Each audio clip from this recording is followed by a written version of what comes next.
عبداللہ بھائی mic mute کر لیں اپنا۔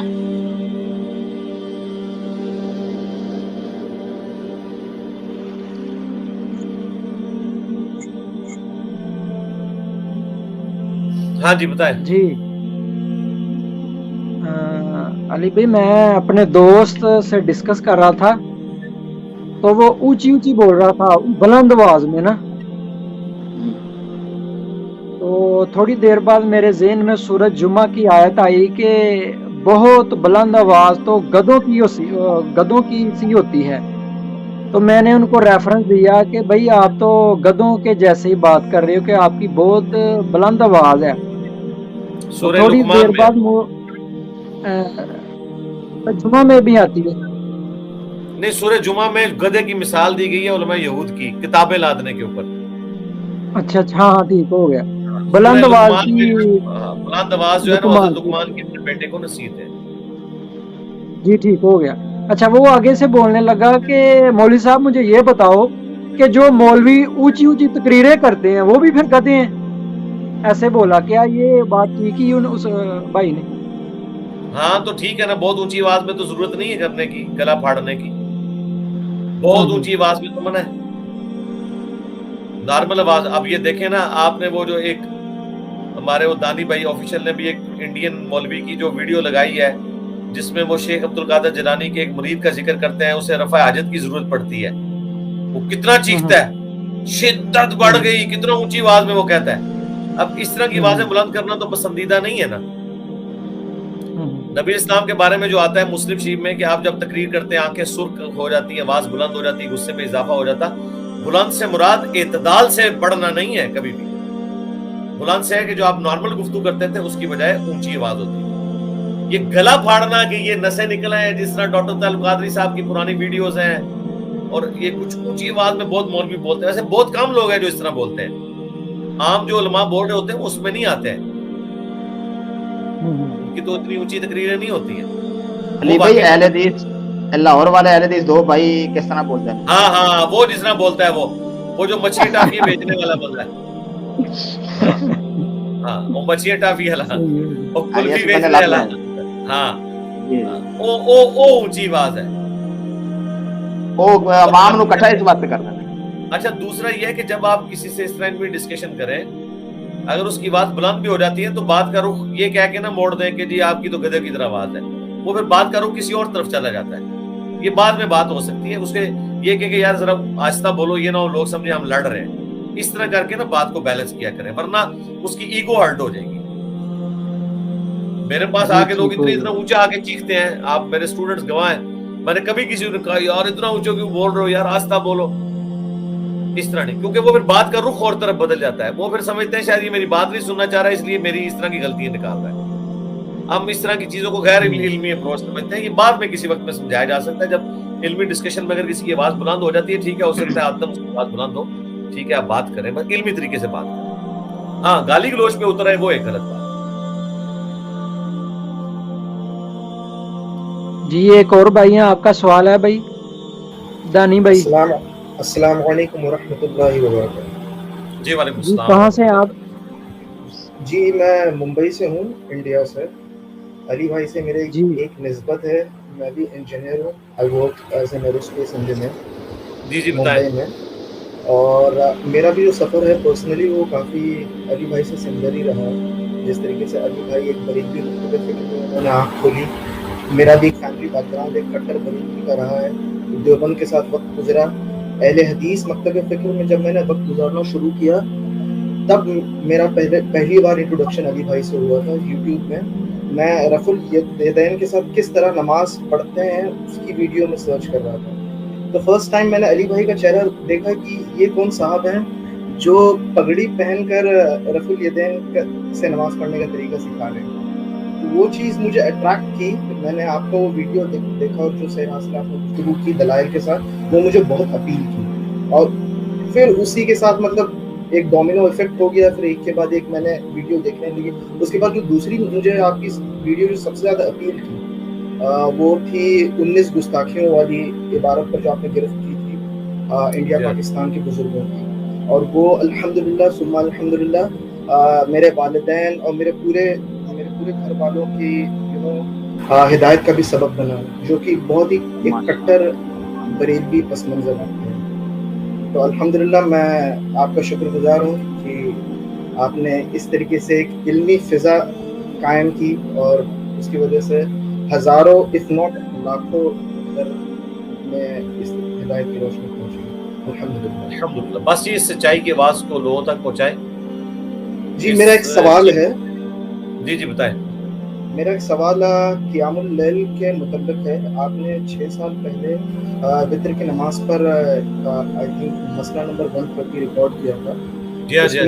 اس میں آپ نے 3 3 5 7 9 11 اور 13 رکعت وتر ایک سلام سے پڑھنے کا طریقہ بتایا۔ حال ہی میں آپ نے ایک ویڈیو میں کہا ہے کہ آپ صلی اللہ علیہ وسلم صرف ان کی رات کی نفل کی جو نمازیں ہوتی تھی وہ 2 رکعتیں ہوتی تھیں، تو اس میں تطبیق کیا ہوگی؟ اس میں کیسے ہم ہاں جی میں نے خیر ہے اس میں آپ ذرا دوبارہ سن لیں اس کو، مسئلہ 130 کو، اس میں میں نے یہ ساری باتیں ڈسکس کی ہیں۔ پہلی بات ہے 13 رکھتے ایک سلام سے میں نے اس میں نہیں بتائی ہیں، نہ 11، 9 تک ایک سلام سے،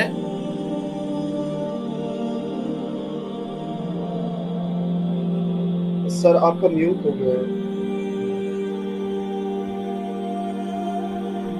ہاں جی اس میں 11 رکھتے جو ہیں وہ ایک سلام سے میں نے نہیں بتائی، نہ 13، 9 تک ایک سلام سے بتائی ہیں، 9، اور اس میں بھی 8ویں رکعت میں بیٹھنا ہے، پھر 9ویں میں 13 اور 11 جو ہیں وہ 2 کر کے ہیں۔ اور اس میں نے بتایا تھا کہ نبی الاسلام کا عمومی عمل یہی تھا کہ آپ 2+2+2 کر کے پڑھتے تھے اور اینڈ پہ 1 ملاتے تھے، لیکن کبھی کبھار آپ سے صحیح مسلم میں آیا کہ 5 وتر ایک سلام کے ساتھ پڑھنا بھی ثابت ہے، جس میں آپ آخری رکعت میں بیٹھتے تھے صرف، اور 7 کا بھی طریقہ بتایا، 9 کا بھی بتایا۔ 9 تک تو ایک سلام سے ثابت ہے، 11 اور 13 جو ہے وہ 2+2+2 کر کے، وہ آپ دوبارہ سن لیجیے، تو وہ ہے عمومی عمل۔ کبھی کبھار آپ نے ایسا بھی کیا، یعنی دونوں طریقے سنت ہیں۔ جس طرح سنن نسائی میں آتا ہے کہ آپ کا عمومی عمل یہ تھا کہ آپ نماز جنازہ کی نماز آہستہ آواز میں پڑھاتے تھے، لیکن بعض اوقات جس طرح بخاری میں ہے آپ سے اونچی آواز میں بھی جنازہ پڑھنا ثابت ہے۔ جی نیکسٹ۔